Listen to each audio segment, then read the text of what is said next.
Hello everybody, welcome back to my channel. Today we're reacting to the NBA if Michael Jordan never existed. If Homeboy decided after he got cut his freshman year not to continue, if Homeboy decided to play baseball instead of playing basketball, or if Homeboy just wasn't alive, man, like what would have happened to the NBA as we know it? Would Magic be better all time? Would the Pistons be better all time? Would Charles Barkley, Karl Malone, John Stockton? I don't know, man. I don't know. I'm here to learn from Johnny Arnett. I'm excited for this, man. If you're new around here, I'm a Gen Zer who started watching ball in 2010, and I'm doing my due diligence to learn about legends of the past. Been loving learning about Jordan. Lots of videos up on my channel if you want to check them out, including The Last Dance. I'm doing that one right now. I'll link that as well. But yeah, dude, let's check out what would have happened in NBA history if Michael Jordan didn't exist. I love what ifs, dude. They're really exciting to me. Woo! Let's go, Johnny. This isn't a video I was originally planning on doing, okay, but it's been a highly requested one, and it can be a fun look at what could have been if Michael Jordan wasn't around dominating the 90s. Bruh, Scottie Pippen would have been the greatest player of all time. In theory, Jordan could have played in any era and would have diminished the legacies of his competitors in it. So if anything, hopefully this video will help us appreciate some of the overlooked legends of Jordan's playing days. Now there's a couple different ways to look at a scenario like this. Option 1, you could hypothetically remove Jordan from existence and then speculate the entire ripple and butterfly effect of this move. This literally would change almost everything in the NBA's history since Jordan was drafted. Because if Jordan isn't on the Bulls, then Chicago doesn't win the same amount of games each season, which means draft positions completely change, which means team needs change, which then mean completely different trades and free agency signings are made league-wide. It would totally flip the league upside down.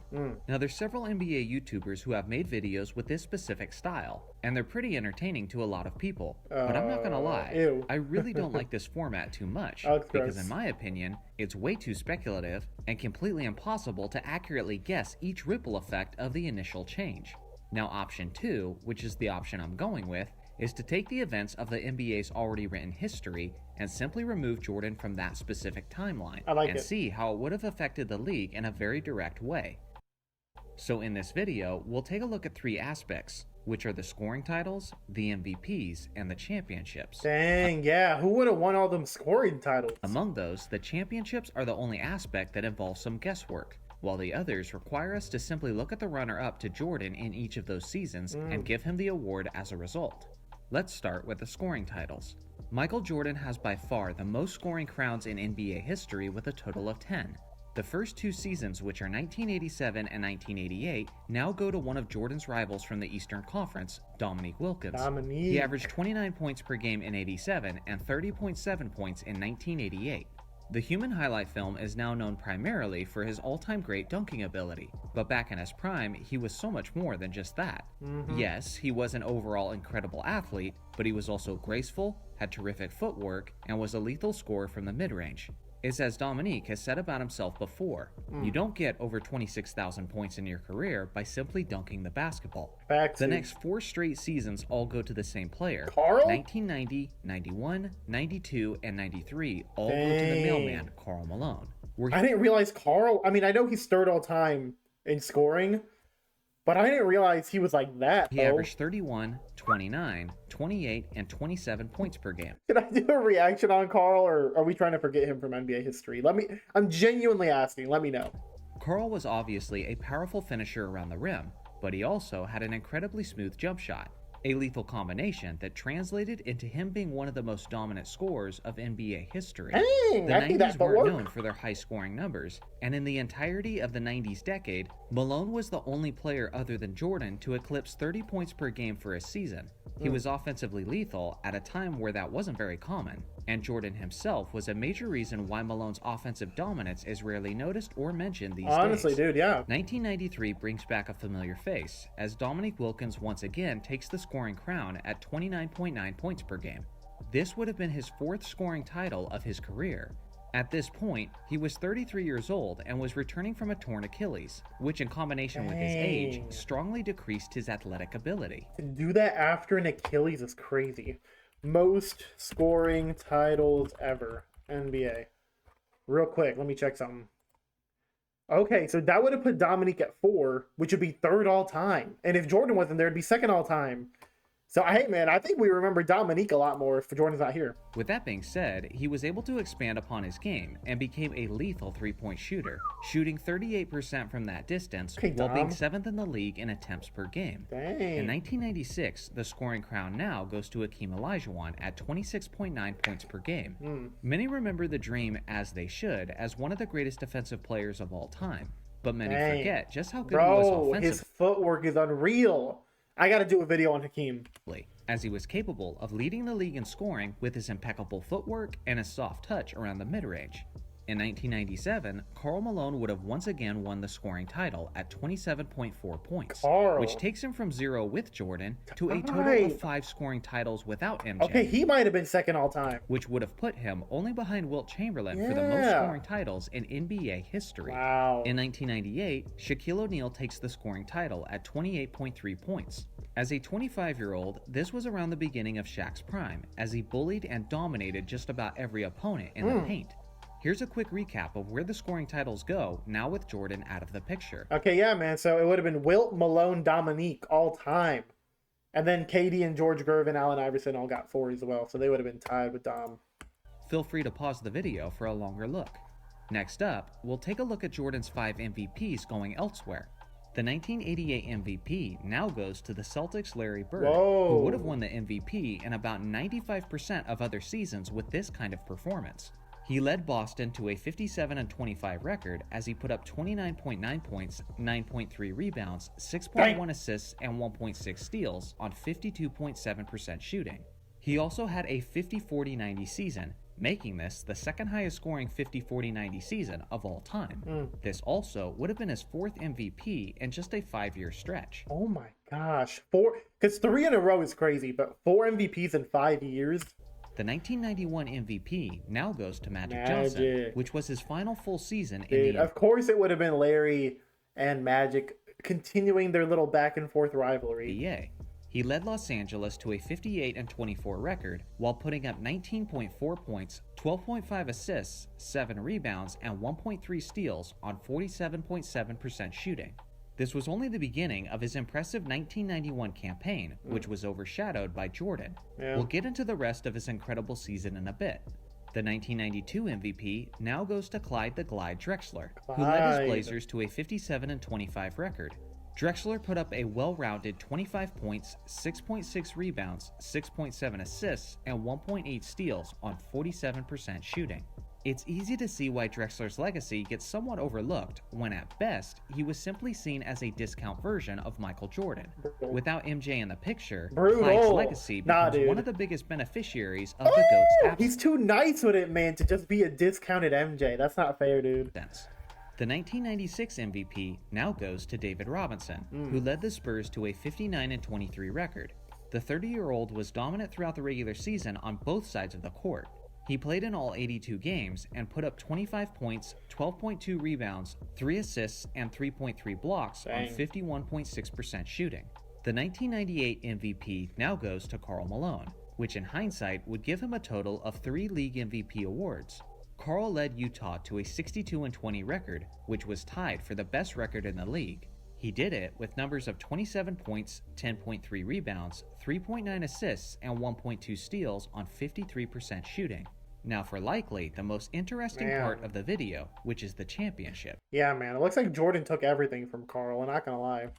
This is the only part of the video that involves some analyzed guessing, so let me know in the comments if you agree or disagree with these choices. In the 1991 NBA Finals, the Chicago Bulls defeated the Los Angeles Lakers in 5 games. But to get there, they had to beat the Detroit Pistons in the Eastern Conference Finals, which means this hypothetical finals matchup would have been between likely Isaiah Thomas's Pistons and Magic Johnson's Lakers.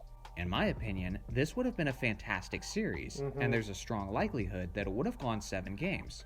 There's this narrative about the 1991 Detroit Pistons that the team was old at this point, and that's why the younger Chicago Bulls swept them out of the East Finals. But that's simply not true. They got swept? Maybe they were tired and worn down from their 5th straight season with a deep postseason run, but they certainly were not old. At the start of that season, Joe Dumars was 27, Isaiah Thomas was 29, Dennis Rodman was 29, and Bill Laimbeer was 33. Oh yeah, they're Not good, only dude. were their best players not old, but most of them were at a basketball player's prime age. The Pistons went 50-32 throughout the regular season compared to the Lakers' 58-24 record. So Los Angeles would have had home court advantage, which is definitely significant. They split the regular season series at 1 game apiece, with the Lakers blowing out the Pistons by 24 points in the first game in LA, and the Pistons winning the second game in Detroit by 6 points in overtime. Magic was still performing at an MVP level, and had made an already talented Lakers team look even better with his incredible play. What the heck? Is that a skyhook from the logo? Made an already talented Lakers team look even better with his incredible play. It's worth considering that James Worthy and Byron Scott missed some time in the NBA Finals due to injuries, so those injuries may or may not have occurred against the Pistons. Good point. But regardless, Los Angeles was simply playing better team basketball throughout the season. The Lakers won the 1991 championship without Jordan around.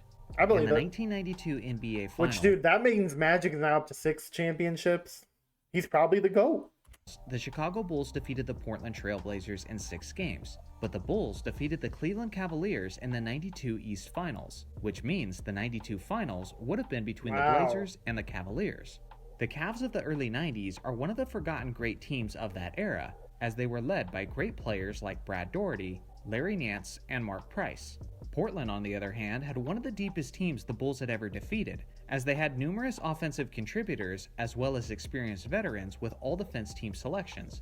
Both teams finished the regular season with a 57-25 record, but the Blazers won both regular season matchups with the Cavs. Seems like which Portland means got it. they would be the ones with home court advantage, which was an advantage that meant more in the 90s than it has in recent years. Combine that advantage with their overall depth and postseason experience, and I think the Blazers win the championship in 6 or 7 games. In the 1993 Clyde Drexler suffered a lot at the hands of Jordan as well. NBA Finals, the Chicago Bulls defeated the Phoenix Suns in 6 games, but the Bulls defeated the New York Knicks in the East Finals in 6 as well. So in this scenario, the NBA Finals are between Patrick Ewing's Knicks and Charles Barkley's Phoenix Suns. The two teams split the regular season series at 1 game apiece, with the Knicks winning a close one at home while the Suns blew them out in Phoenix. The Knicks won 60 games throughout the season and the Suns won 62, meaning Phoenix would have had home court advantage, where they had been extremely dominant throughout the season.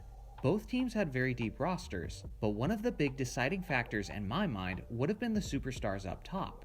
People forget that even in a losing effort, Charles Barkley was an absolute monster in the 93 Finals, but he was simply outshined by Michael Jordan. Patrick Ewing, on the other hand, has had some great postseason performances, but he was also famous for folding in many instances where the games mattered most. Put him in a hostile Phoenix environment with a championship on the line, and unfortunately, I'll have a lot more trust in Barkley than I do in Ewing. I think Phoenix wins the championship in 6 games. In the 1996 NBA Finals, the Chicago Bulls defeated the Seattle Supersonics in 6 games, but the Bulls also swept the Orlando Magic in the East Finals, which means the matchup would have been Shaq and Penny's Magic versus Peyton and Kemp's Sonics. That would have been cool. This is an extremely fun, hypothetical matchup between two of the greatest teams to fail to win a championship. The Sonics won 64 regular season games, and the Magic won 60. They also split the regular season series with each team winning at home.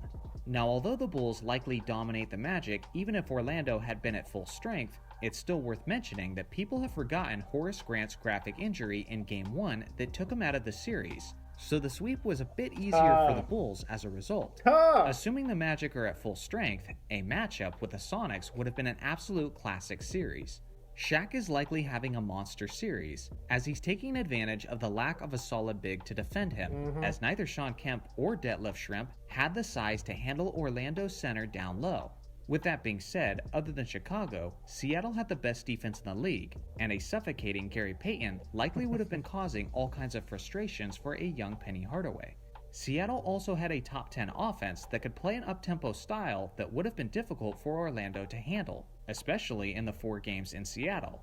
Ultimately, it would have been an epic series, but I'm going with the Sonics winning the Dang. championship in 7 games. Gary. In the 1997 NBA Finals, the Chicago Bulls defeated the Utah Jazz in 6 games, but the Bulls also beat the Miami Heat in the East Finals, okay, Miami. meaning that the NBA Finals would have been between the Miami Heat and the Utah Jazz.